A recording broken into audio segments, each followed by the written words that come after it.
वाल्मिक कराड असतील, एकाच पक्षाशी निगडीत सगळी लोक, एकाच पक्षाची कशी काय निगडीत लोक सगळी काय अशा गोष्टी होतात. प्रदूषणासाठी मदत करा, प्रदूषण कमी करण्यासाठी. आज आम्ही पर्यावरणाच्या संवर्धनासाठी केंद्र शासनाने 22 मे पासून ते एन्व्हायरमेंट डे 5 जून पर्यंतचे कार्यक्रम राबवण्याची सूचना केलेली आहे. तसेच राज्य शासनाच्या पर्यावरण मंत्रालयाने देखील फार मोठ्या प्रमाणात सिंगल यूज प्लास्टिक, एकल प्लास्टिकची जी प्रचंड वाढलेलं प्रदूषण आहे ते कमी करण्यासाठी मोहीम हातात घेण्याचं ठरवलेलं आहे. प्रधानमंत्री नरेंद्र मोदींनी देखील पुण्यश्लोक अहिल्यादेवी होळकरांच्या 30 शताब्दी जयंती वर्षाच्या निमित्ताने पर्यावरणाला महत्त्व देण्याच्या संदर्भात एकल प्लास्टिकचा वापर 100% बंद करण्यासाठी पावलं उचलण्याचे निर्देश दिलेले आहेत. त्या अनुषंगाने आम्ही आज दगडूशेठ गणपतीच्या ट्रस्टला विनंती केली की आपण आमच्याबरोबर एन्व्हायरमेंटच्या या चळवळीमध्ये सामील व्हा. त्यासाठी आज हा कार्यक्रम करत आहे.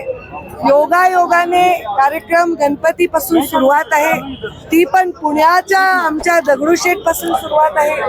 आणि मला वाटतं की गणपतीपासून सुरुवात झाली तर सगळं निर्विघ्न पार पडतं.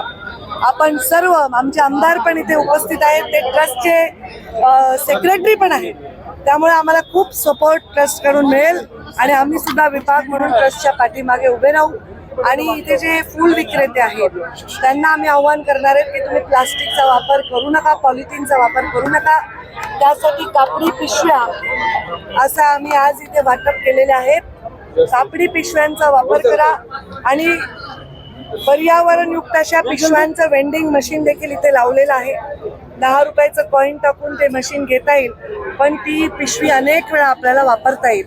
आणि त्यामुळे आपण नो टू प्लास्टिक अशा प्रकारचा आता इथे एक संकल्प केला आहे. आणि आम्ही आमदारांचे ट्रस्टचे आभार मानतो की या संकल्पनाला त्यांनी साथ दिली आणि पुढेही आमच्याबरोबर त्यांनी असंच काम करावं.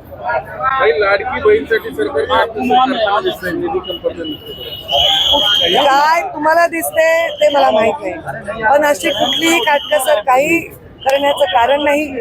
मोठ्या मोठ्या योजनांना, रस्त्यांना, फ्लायओव्हर्सना बजेट्स दिले चाललेले आहेत. लाडक्या बहिणीचा निर्णय घेतला तेव्हा सर्व आर्थिक गोष्टी विचारात घेऊनच घेतलेला आहे.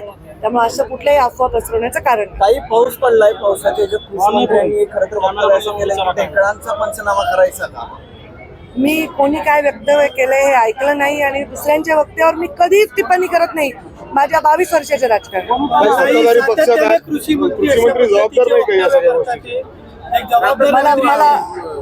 मी पर्यावरण मंत्री म्हणून पर्यावरणाला तुम्हालाही आव्हान करते, तुम्ही प्लास्टिक मध्ये डबे आणू नका, प्लास्टिक मध्ये तुमचे कॅमेरे सिंगल यूज मध्ये वापरू नका, तुमच्या माईकला पण तुम्ही प्लास्टिक सिंगल यूज वापरू नका. प्रकरणामध्ये तिची केस आहे ती CID कडे द्यावी अशी मागणी होती. वैष्णवी आगवणेच्या घरी मी भेट दिली, तिच्या आईवडिलांना भेटले आणि तिच्यावर जी वेळ आली ती कोणत्याही मुलीवर या महाराष्ट्रात, या देशात येऊ नये हीच माझी इच्छा आहे. पण तिला न्याय मिळाला पाहिजे आणि त्यामुळे तिला न्याय मिळायच्या प्रत्येक पावलात आम्ही त्यांच्या सोबत आहोत. ही जर चौकशी कुठे द्यावी, कोणाकडे द्यावी हा सर्वार्थाने निर्णय गृह मंत्रालय योग्य विचारांती घेणारच आहे. पण तिला न्याय मिळेल ह्याच्यात कुठलाही संदेह आमच्या मनात काही अनेक महिला समोर येत आहेत की महिला आयोगाकडे तक्रार केली, दखल घेतली गेली नाही, पोलीस दखल घेतली जात नाहीये.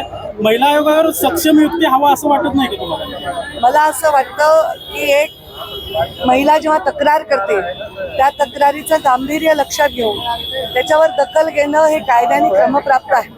तर अनेक वेळा खोटी तक्रार पण असते, पण दखल घेणं कायद्याने क्रमप्राप्त आहे. आणि ह्याचं जे केंद्र आहे ते पोलीस स्टेशन आहे. पोलीस स्टेशनला कोणी तक्रार केली तर त्याची दखल घेणं हे कायद्याने क्रमप्राप्त आहे. महिला आयोगाला ज्या सुनावण्या असतात त्याच्यात या प्राधान्याने वेळ देण्याची सूचना आणि विनंती आम्ही त्यांना करू.